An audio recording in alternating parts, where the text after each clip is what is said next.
So everyone typically is operating in, let's say, like a headless chicken mode. We also don't actually play, I don't know if you're familiar with the game Whack-A-Mole, so we don't simply punch on that and that and that. There is a lot of lateral movement and other bad things going on. And this is actually the important thing. You need to have a visibility, otherwise you will not be able to respond quickly. Hi everyone, this is my first part of my video series with Alexander Kolmann from Microsoft's Compromise Recovery team. In this first part of the interview, Alex will tell us how his team helps other companies to recover from hacker attacks. He will tell us about the differences between incident response and compromise recovery and how those teams need to work together, and why planning is key to get rid of attackers. So I hope you enjoy. Hello Alex, it's really an honor to welcome you. You work at Microsoft in a compromise recovery team, and you help companies recovering from cyber incidents. So what exactly do you do? Hi Aaron, thanks for having me. It's also an honor to talk to you today. So probably let's first define what the compromise recovery actually is. Probably most of you are aware of incident response, probably those kind of things, but compromise recovery, not everyone is familiar to that. So compromise recovery is actually the process by which we remove the attacker control from an environment and tactically increase security posture within a set period of time. So probably to take a look, so first customer noticed something strange, he will raise a case, support case, then it goes into incident response. If it's a security incident, then incident response is actually the diagnosis of the issue. And after incident response, we continue with compromise recovery. So you try to get rid of the attackers in the infrastructure, and so this is not the work of incident response. What does incident response do then? So basically, it's the diagnosis of the issue to actually scope the whole incident. So to see what machines have been compromised, what accounts have been compromised, what are the C2 channels, those kind of things. Of course, taking some immediate actions that are needed, but basically it's to scope the whole incident, and more or less typically what you get if you take a look at an incident response report, you will have a list of compromised accounts, of compromised machines, of the command and control channels that have been used. More or less as a high-level overview with a timeline, what happened, and then of course you need to take some actions in order to take back control. So that's what will be done during a compromise recovery. So when a company gets hacked, they will raise an incident at Microsoft support or something, or where do they contact you there? So basically we are talking about enterprise customers with an typically enterprise agreement, so they can open a support case at Microsoft, classical with the highest priority. Then they will actually see if further investigation is needed. If that's the case, that will be moved to the Microsoft DART, so detection and response team, who will do the incident response. They will scope the incident, they will do their analysis, and following that, or probably also running in parallel with the DART, we also try to get involved. But it doesn't necessarily, it must not be that it's Microsoft IR, it can be any third-party IR provider, but that's typically the approach. So we don't get there as a compromise recovery team and just do random things. So we more or less rely on the IR report or on pre-activities. So what is the time frame when the incident response team comes to a company, and is it that immediately after that the compromise recovery team comes, or is there an overlap, or is there a time spent between those teams, or how does this go? So in the past it was often that incident response team was there, they do the analysis, after they are done we come as a compromise recovery team and continue. However, we saw that it's, I would say most of the time, better to, as a compromise recovery a compromise recovery team to get involved early in the process, more or less when the incident response team is starting the analysis. We try to actually get involved as soon as possible to actually get the necessary information, can already prepare the recovery efforts and what needs to be done. So that's actually, we try to have that overlap. So incident response is typically not taking that long. So we are not talking about many weeks that the IR typically takes. So it's a short period of time. And of course, then there is a small overlap where we try to engage already. Mm-hmm. And if the incident response team did its or finished its report and the attackers after that is able to gain some more privileges, does this happen, or is the state quite stable when the companies already, or when the companies detect the attacker? When the companies detect the attacker, is the state quite stable, or is there still a lot of lateral movement there? No, typically there is a lot of lateral movement and other bad things going on. So this is why, from a monitoring perspective, this is one of the key elements of incident response, to have a tactical monitoring deployed, so that you can actually watch what is going on in the environment, like what machines get compromised, what accounts are being used to move laterally.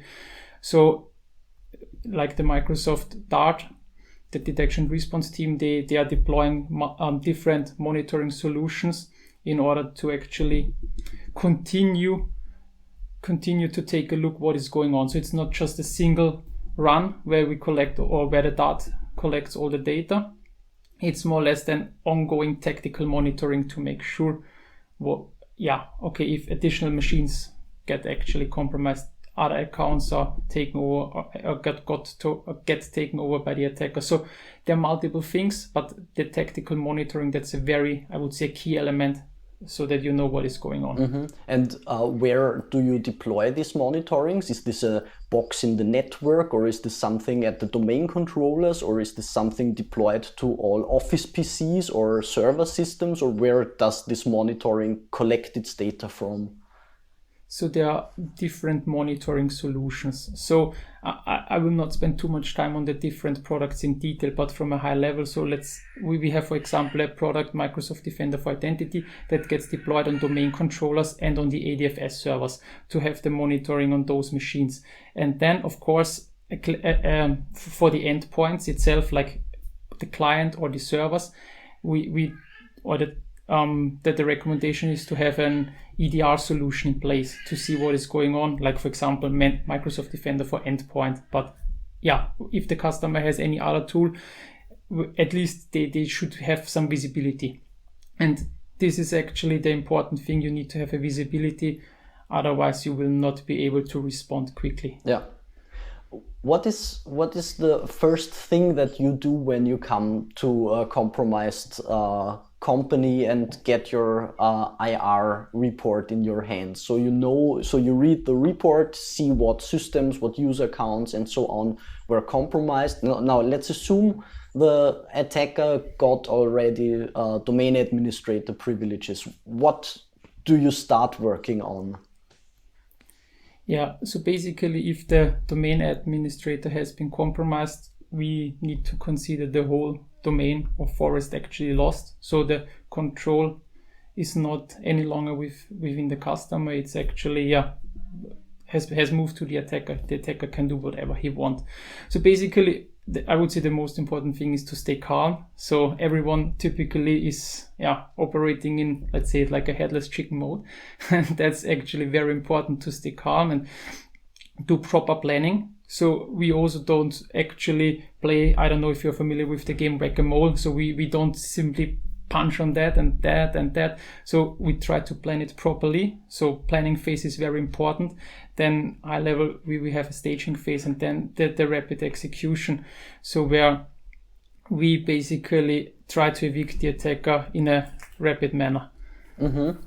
So you call those take back parties or so, as far as I know. Yeah, take back parties or pet events, so planned execution date, planned execution, well, whatsoever. So yeah. So So the phase is you're doing a few days or a few weeks of preparation, and then on a certain date you immediately try to get rid of the attacker, or what? How yes, long? exactly. Yeah? Yes, exactly. So the planning and staging phase typically takes,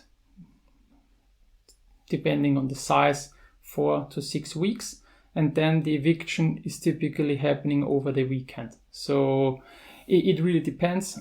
We had some projects where we did it also during the week, but typically that happens over the weekend where it's not that busy. And yeah, it must happen in a controlled way. So if you just do that and that without any coordination and everyone does whatever he wants, that will not work. So that has been proven that this is very ineffective.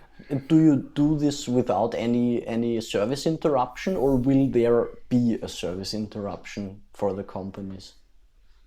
That depends actually on the service. So of course, we try to minimize the business impact as much as we can and really try to avoid any outage.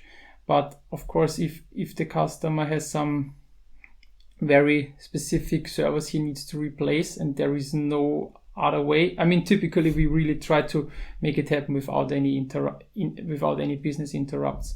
We had some cases where it was simply not possible because they had to upgrade from some legacy stuff that couldn't have been avoided. So, but typically we really try that business impact is as little as possible. So there is this this famous Kerberos ticket granting ticket, which is like the ticket with which you can authenticate it as any user, and you can change that user's password, but in fact that will have no effect. So you have to change it twice, normally within a time frame of around 10 hours, as far as I know. And in the meantime, the attacker could steal that ticket. How do you do this, or how do you handle this situation that you have a small time frame where the attacker could again steal this ticket, or do you build up a completely new domain, or what's your approach here?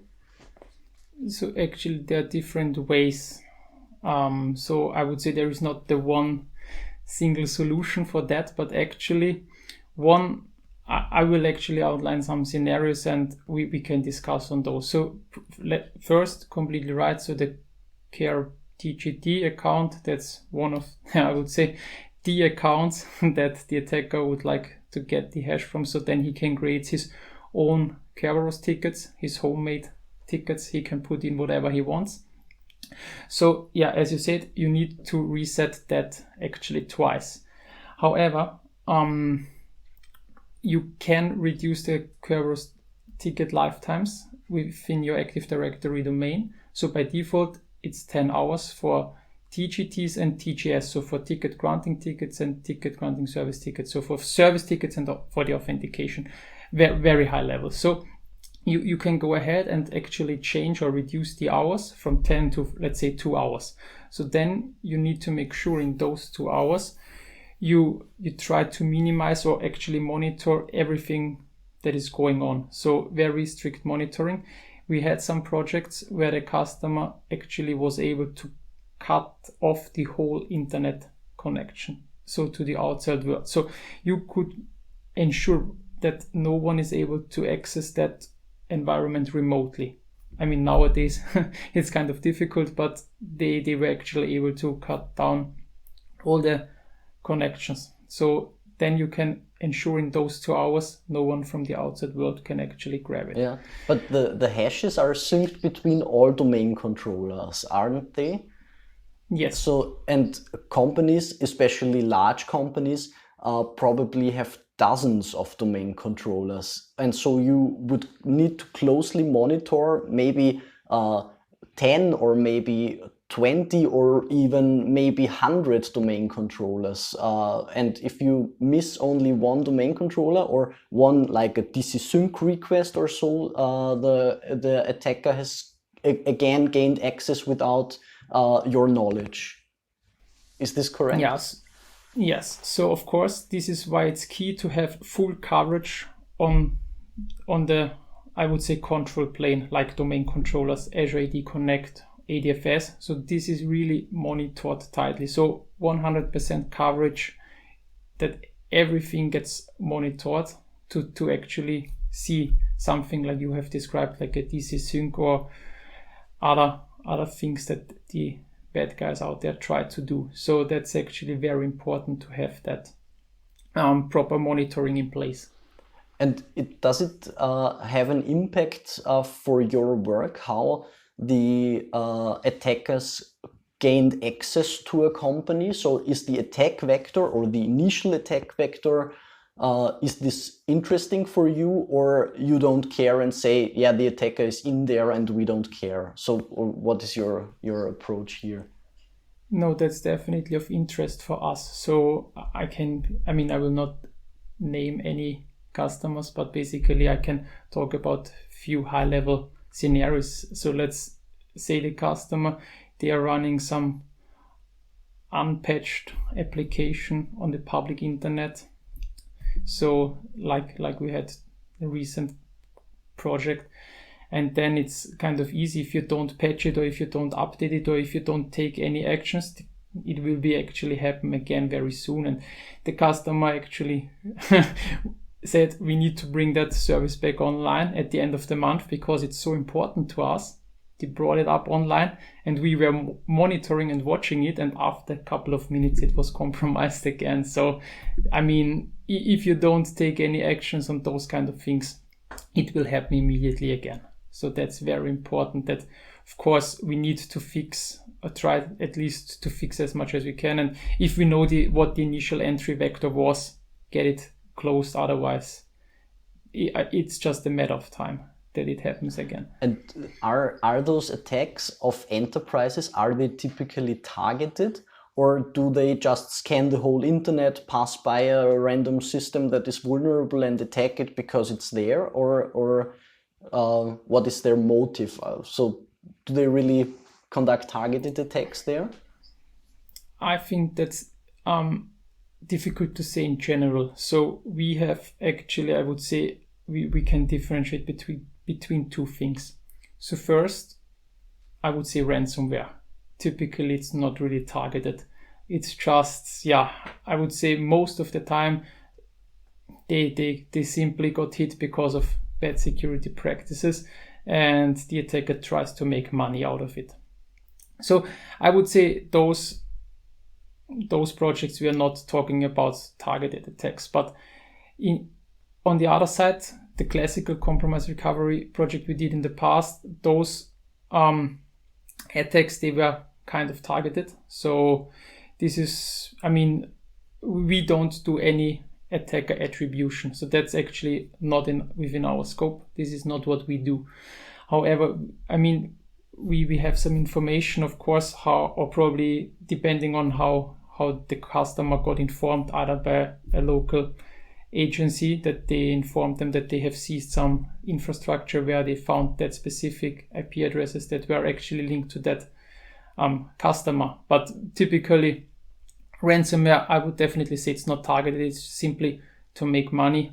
And the other things that are probably not that obvious and customers will not recognize them, those are the more targeted ones. Mm-hmm. And how many % of your customers are hit by a ransomware case, and how many % of like an espionage case or so? That's not something you might know, or you don't know. You might not know their motive, but you at least know ransomware or not. Can you say a percentage? How many are affected of ransomware, for example? I don't have the exact statistics how many ransomware projects we did over the last couple of years, but I would say it grew. I don't know. I would say it feels like we are doing 80% ransomware at the moment, or even more. So that's actually a good business for the bad guys. This was the first part of my interview series with Alexander Kolmann from Microsoft's compromise recovery team. In the next part, you will see this. That the consoles were popping up alerts, everything was red. They were informed by an agency that they actually have been compromised. You do the whole cleanup there, you do the curb TGD reset there, you do the hardening there. Those groups, they will come back. If they have actually entered once, they know you pay, you will probably pay twice. We will talk about how Microsoft actually gets rid of attackers, why companies should not pay any ransom, how to minimize the impact of attacks, and what companies can do to detect attackers faster. If you have questions, please post them below. If you do not want to miss the other parts of the video, you definitely want to subscribe to my channel. So, see you and bye bye.